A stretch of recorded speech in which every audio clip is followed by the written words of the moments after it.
So good afternoon all of you and welcome back to Excelsior Academy. Today we are going to do the second part of transgenic animals. That is, in this we are going to study how exactly you can make transgenic animals in the lab, what are the applications and disadvantages of using those techniques also. Okay. So protection of transgenic animals, the methodology. So what are the different methods? So before we start, we should know that what a transgene made up of. So we know what is transgene. Transgene means a gene which is taken from one organism and put into another organism. Okay. So the second organism becomes the transgenic. Now, transgene is made up of three parts. What are those three parts? Promoter. Yes, in order to initiate the gene expression, you need a promoter. Then the gene which is supposed to be expressed and the terminator sequence. So these three are very important to actually make the construct of your transgene. Okay. Now, introduction of foreign gene into the animal. There are three methods which are usually followed in the labs. So first method is pro-nuclear microinjection method. Now this method is the most simplest method. Okay. So usually people use pro-nuclear microinjection method. So from the name itself, it is very clear that you're going to inject the DNA or the transgene material into the nucleus, right, of the embryo.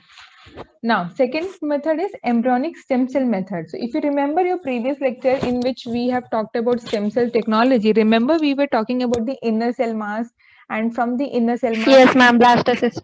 Yes, very good. So it's the same thing over here. So embryonic stem cell method means you're going to take the inner cell mass, you're going to transfect the gene over there and then culture it. So at the end, what you're going to get is chimera. So chimera means few places the transgene is there and few places it is not there. So you're going to select which has got the transfected gene. Okay. Then the third method is retroviral vector method. In this, we make use of viruses. For example, adenoviruses. Okay. Now we use adenoviruses because they are less harmful to the humans. All viruses can infect. Okay. So infection doesn't mean that it is going to cause a disease. It just means that it can get inside the host cell. Okay. So we are using adenovirus because it can infect the host cell and it is not harmful. And moreover, the virulence of these viruses have been attenuated. So what does it mean? It means disease causing genes are being suppressed in the viruses. Okay. So attenuation means you have reduced its activity in order to cause the infection. Now, let's talk about these methods. So first method is pro-nuclear microinjection method. So what you're going to do over here, first, take the female animal which is super ovulated. What does it mean by super ovulated? So what we do is we inject the female, okay, so that the hormones will be released, or the estrogen, progesterone and all, which will cause them to release more eggs. So we know that at a time only one ovum is released, right? But in this case, because of the injection, that is hormone injection is given, they will be super ovulated and then eggs are collected. Now these eggs are fertilized in vitro. It means they have taken inside the or into the petri dishes, right? So you have taken the eggs over here and they are fertilized externally, that is in the petri dishes in vitro. Now transgene containing solution is injected into the male pronucleus using a micropipette to it larger than the female nucleus and closer to the oocyte surface. Now this will be clear once you see the diagram. So you have got the pipette, actually it's like a suction. So it will be holding the ovary, it will be holding the egg and then you're going to inject the transgene. Okay. So I'll show you the video also. Now, the eggs with the transgenes are kept overnight in the incubator to develop into the 2-cell stage. So now this is called the fertilization. Now, after fertilization, we are waiting at least for 24 hours for it to become from 1-cell to 2-cell stage. Okay. Now, the eggs are then implanted into the uterus of the pregnant female. So once these cells are reached, that is at the 2-cell stage or 4-cell stage or 8-cell stage, these cells will be taken and it will be implanted into the pregnant female. Okay. So this is how. So you have got the transgene over here, right? And what you can see, transgene is there and the genomic integration site. So what does it mean? It means that there are certain sites which can be cleaved and it can get inserted into the genome. Are you getting the point over here? See, this is your genome and here the sites are there. It means there are certain nucleotide or the bases sequence are there which can be cleaved by the enzymes, and in between of these, like over here in between, you can add your transgene. So finally how it is going to look? It will look like something like this. Okay. So this is how your transgene will look like. Okay. Now you have injected the DNA into the pronuclei of a fertilized oocyte over here. Now what you're going to do? You're going to transfer into the pseudo pregnant mother. Okay. So that's some mice you have taken, and then you're going to get the offspring. Now these offsprings, you can see that all are not having the transgene. Only one is having the transgene, right? Can you see the difference? So from Yes, ma'am. So from the color itself, you can understand whether the offsprings have got that particular gene or not. So from here, we understood that out of 5 offsprings, at least one has got the transgene. And to confirm this, you need to carry out the analysis. So what you will do? So there is a mouse. We take the tip of the tail. Okay, the tip of the tail has been taken, and then you do the DNA isolation. So after DNA isolation, so the transgene, you know what gene you have inserted. So obviously you know the sequence. So you are going to make the primers using that particular sequence. Now use that primer and this DNA and run the PCR. So if you get the bands, it means yes, the transgene has got placed into the organism. If there is no band, it means some mistake has been done. Is this clear how we do the pronuclear microinjection and how we do the analysis? Yes, ma'am. So in my case also, like when I was working at the hospital over there also, what we used to do in order to check whether the mice has got the cancer or not, we used to take the tip of the tail. Okay. So this much tail we used to cut, and then we go for the DNA isolation. So it's actually a 3-day process, because one day overnight you have to keep it for the digestion. So we add so many enzymes to the tip of the tail, and then we keep it overnight at higher degree temperature. And yes, and then what happens next day? The cells will be disintegrated, right? Because see, tip of the tail is nothing but a tissue now. This tissue needs to be broken down into cells, and these cells need to be broken down to get the DNA, right? For the DNA isolation. So we used to keep it for overnight at a higher temperature, and the temperature shouldn't be so high that it causes the DNA to get denatured. We don't want that. Okay, just enough, sufficient enough so that the tissue gets disintegrated into the cells, and finally you can get the DNA isolation. So next day we carry out the DNA isolation using phenol chloroform method, and then whatever DNA we get, so I know what kind of mutation I'm talking about in the cancer. So that primer I will be using. Now, if on my gel electrophoresis, if I get a band is there, then it means what? Yes, that mice has got that particular mutation present, which is causing the cancer. Okay. Now, suppose there is no band present. What does it mean? Either the mice is normal, or the mutation is the cancer is because of some other mutation. So this is how you analyze. Okay. Yeah, so this is the video. Just look over here, and for more clarity, I've given the YouTube URL also, so you can view again. So this is a pipette, and this is your egg to which the transgene has been inserted directly. Now see, this is the blastocysts. You can see over here the cells are there. Now what they are doing is they're inserting with the embryonic stem cells. Can you see here? These small circular things are there. So those are your embryonic stem cells, which has been modified, and that has been inserted into the blastocysts. So finally, this is your 2-cell stage, and then finally you will get the embryos ready. Now what we are doing? So the cells are ready now, right? Your embryonic cells are ready. Then it will be transferring into the oviduct of the mice. So you can see over here with this needle, they are actually inserting all those cells inside.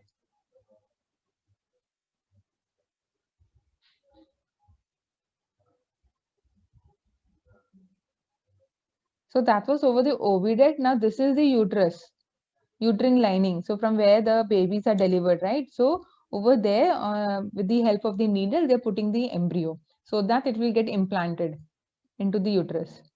So you can see that not only one or two, many embryos they will be transferring. So that at least all of those, at least one will get implanted into the uterus.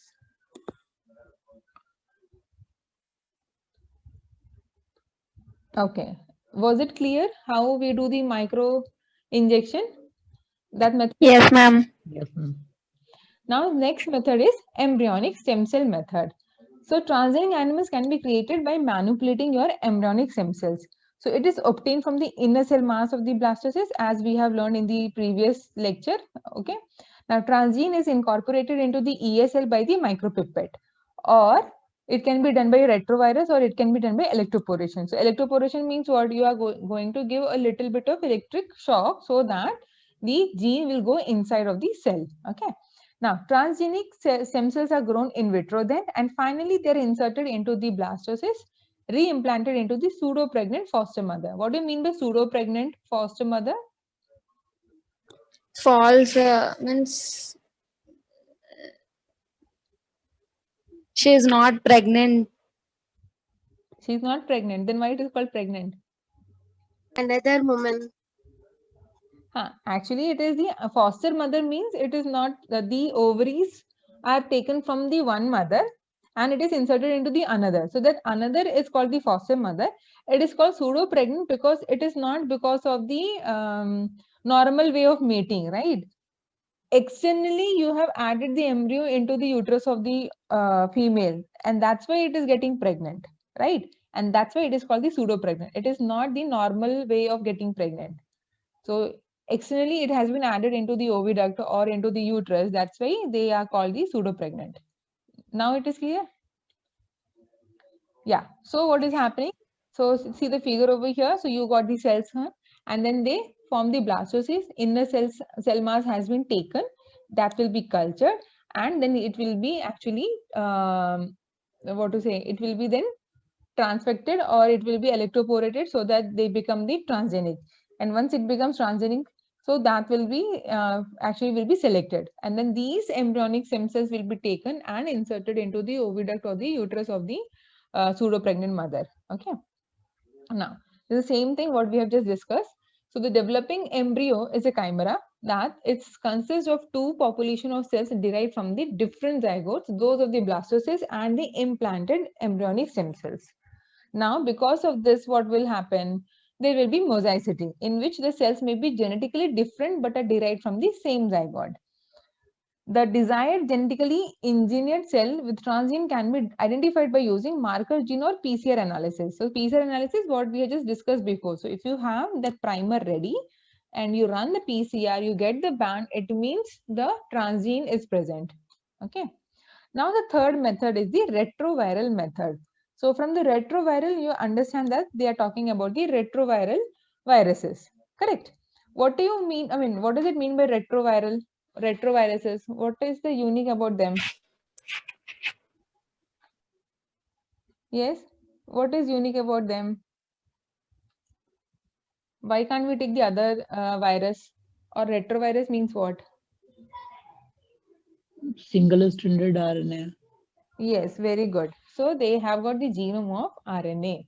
Now, in the case of retroviral vectors, they are used as an effective means of integrating the transgene into the genome of the recipient.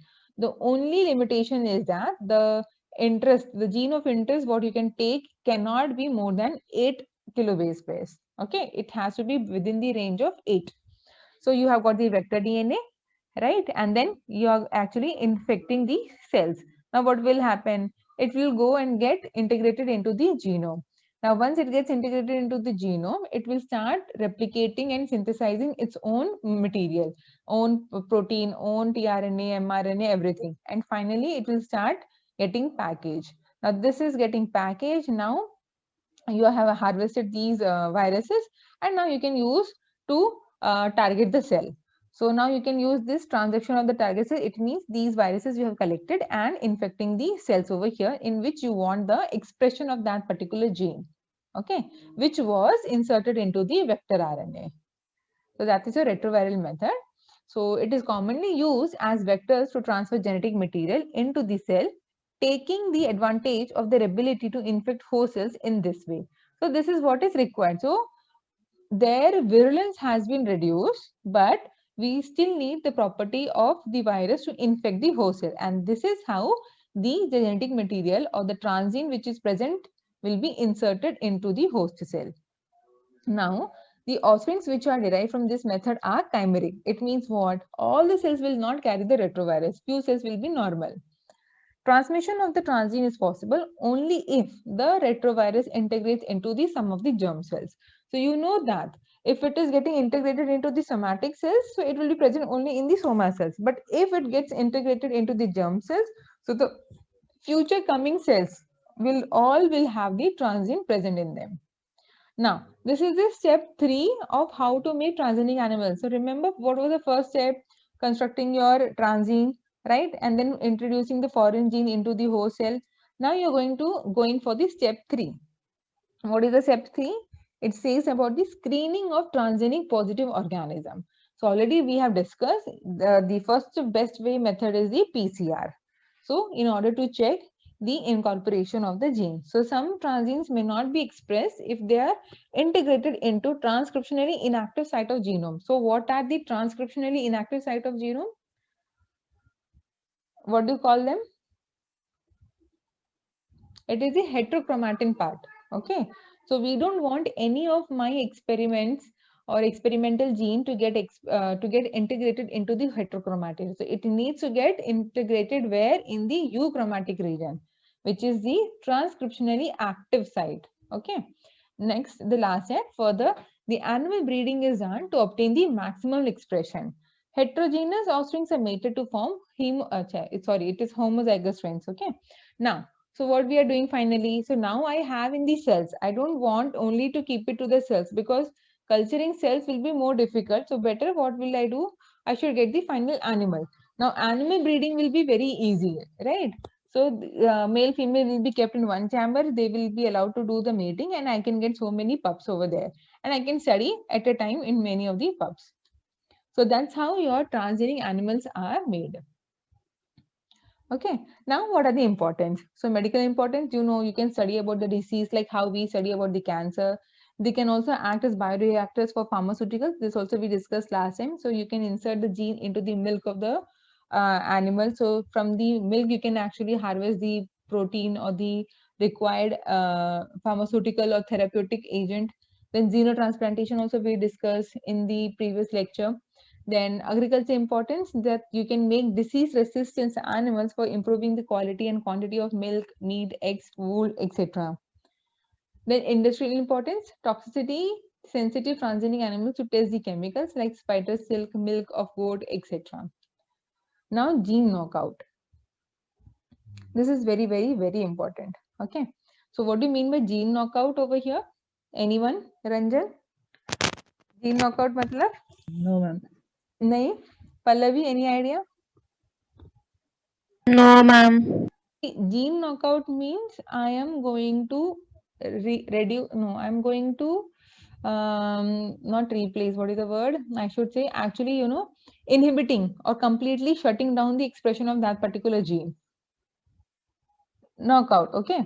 If I say knock down, what does it mean? It means a particular gene is there, the expression has been reduced.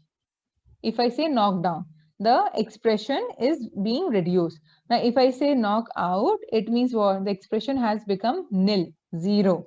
The gene becomes inactive. Okay. Now, how it is being done? So, in normally, if suppose this gene is present now, and if I inserted another DNA sequences. So, what will happen? The gene sequence has been disturbed. Correct. Now the gene is not able to get expressed or transcribe or translate. Now this thing is called the being knockout. It is represented as KO. Knockdown will be represented as KD. Is this much clear? Now we are going to study how to do gene knockout. Did you get the meaning of gene knockout? It means what? Just eliminating the function of that particular gene. Okay. Yes, ma'am. Yes, ma'am. So a gene knockout is genetically engineered organism that carries one or more gene in its chromosomes that has been made inoperative. So what we are doing? There is an animal and I have done certain procedures by which one or two genes has become inactive. Okay. Now, the primary use of this technique is to replace a normal gene with a mutant allele or a disrupted forms of the gene, thus knocking out of the gene's function.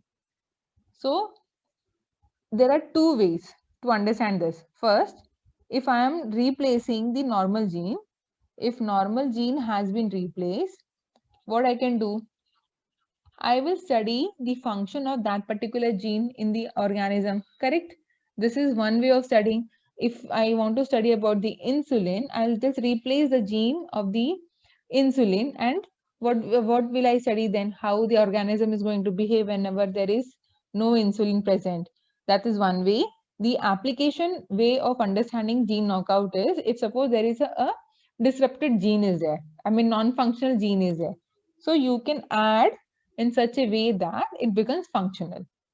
Okay. Or I can say that disease causing gene is there. If that gene is getting disrupted, though that disease will be reduced. So there are many ways depending on the gene sequences. Now gene, it is, oh, this is knockdown, not lockdown. Okay. Yeah, it reduces the expression of the gene. Now knock can replace one allele with a functional another allele. So that is, you are going to replace with the one allele with a functional one. So there may also be simultaneously knocking out two genes. So knockout is known as double knockout. If it is about the three genes, then it is called triple knockout. Simple, right? So now we know what is knockout. Now how do we make or develop knockout mouse? So first, you isolate and culture the embryonic cells from the inner cell mass of the blastocyst. So this we know, yes. This we do understand. So you have got the blastocyst. And I have got the inner cell mass. So I'm going to collect it from there. Now I will introduce the disrupted gene into the embryonic stem cell and I'll select using the homologous recombination of cells. So what do you mean by homologous recombination of cells? So if they have got the same sequence 1 and 2 chromosomes are there, and if they have the same sequence, what will happen? They can exchange. Okay. So that is called homologous recombination. Now it inject into the recipient mouse blastocysts of the pseudo-pregnant mouse. Then the mating of chimeric offspring heterozygous for the disrupted gene to produce homozygous knockout mice. So similarly, what we have just discussed now. So finally, the chimeric, what you will get the heterozygous. Finally, I'll do the test cross, right? So I will get the homozygous knockout mice.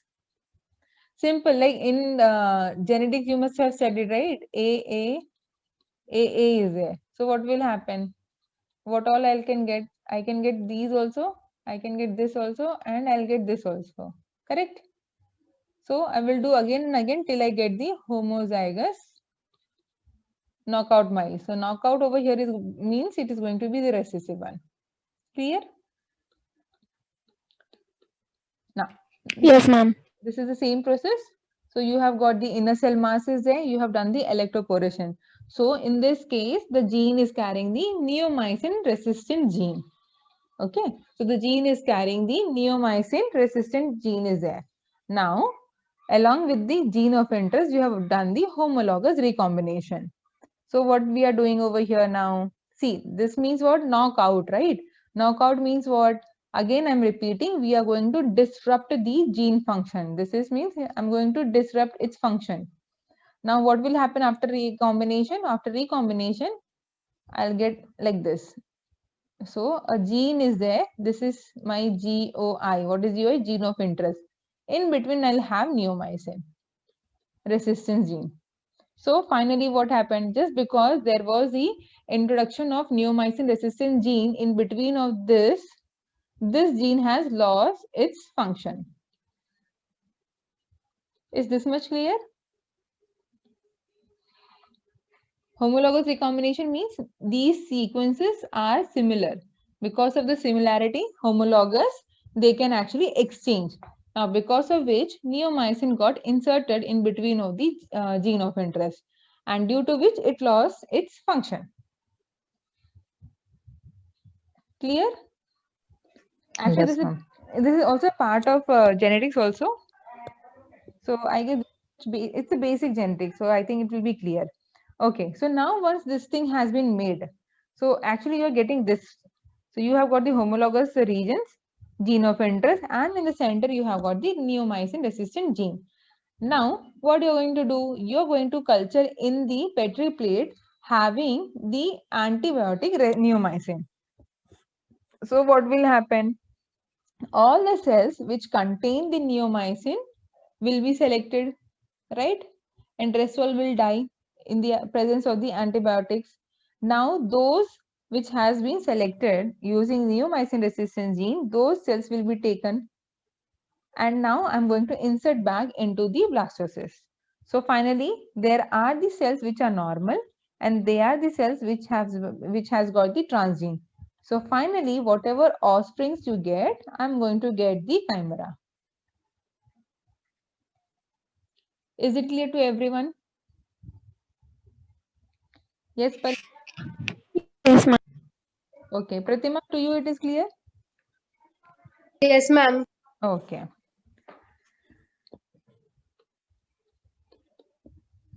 So what is the application? To determine the function of the gene, to create mouse model of human genetic disease, to characterize genetic regulatory region. What is the limitation? Genetically altered embryos cannot grow into adult mice. So this problem is there. Many a times they don't develop into adult mice, and after that we cannot do the breeding. It means what, at the embryo stage itself, the pups are dying. Now they lack adult mice, limit studies to embryonic development. Yes, the gene may serve as a different function in adults than in developing embryo. Now this is also one of the important concern actually. So whatever gene you're functioning, let us say that you're talking about one particular gene. So at the embryonic level, that is at the developmental stage, it has got one function. As the embryo becomes the adult, that gene changes its function. That is, in adult, it has got some other function. So such particular genes you cannot study because at the embryo level, they will be responding differently, and at the adult level, they will be responding differently. Okay. Now the Cre-Lox-P recombinant system. So this system is basically used in order to introduce the gene. So it can be gene deletions, inversions, or translocations on the specific target sites. So first it was discovered in the P1 bacteriophage as a mechanism of viral genome replication in its the lysogenic cycle, and now it is mainly used in order to introduce the deletion portion. So Cre-Lox-P system has been applied in a number of different ways where the site-specific integration of a transgene has been done. So in many labs, this Cre-Lox-P has been used in order to introduce the mutation. Now, so in this case, Cre is your actually recombinase, which is of 38 kilodalton enzyme, and it recognizes only and splits at that particular DNA sequence called LOXP sites, where this LOXP is made up of 34 base long. It is 34 base pair long, and it consists of 13 base pair parentomic sequences. So what do you mean by parentomic sequences? That is, from here, this side and this side, it is going to read the same. For example, the word madam. From here it is madam, from this side also it is madam. So those are called palindromic sequences. And they're separated by 5 base pair spacer regions. So that is your LOXP sequences to which the Cre enzyme, that is recombinase, detects. Now, in further in the figures in most of the textbook, that these LOXP has been shown in the form of the triangles. So first case, so this is your LOXP, 2 sites are there and your gene of interest is there. So in this case, the orientation of the LOXP sequence really matters. So based on the location or based on the orientation of the LOXP sequence, it is going to decide, the Cre recombination is going to decide whether are you going to get the deletion, inversion or translocation. Okay. So if you have got the 2 LOXP sequence and they're in the same direction, then the sequences are recognized by the Cre and it is going to give you the deletion. So here you can see Cre is in, and what happens, one of the LOXP has been removed. This is LOX only, and you see that you got the your LOXP sequence only, and this much along with the one sequence of the LOXP has been deleted from the genome. So this is a main genome, your chromosome, from which this portion has been removed. Now, if the LOXP sites are in the opposite directions, then it is going to give you the inversion. So you can see over here, it is going to give you the inversion. Now, if suppose LOXP sites are present on different chromosomal loci, that is on different chromosome, then of course the recombination is going to give you the translocation. So you can see that this much portion has been translocated from here to here. So thank you for listening. I hope you like the video. So please share and subscribe, and share with your friend circle also. So let's study together for the upcoming exams. Any comments and suggestions are also appreciated, and any queries are there will be solved quickly. You can also write to us on Excelsior Academy 1228@gmail.com. Keep watching, keep excelling with us. Thank you.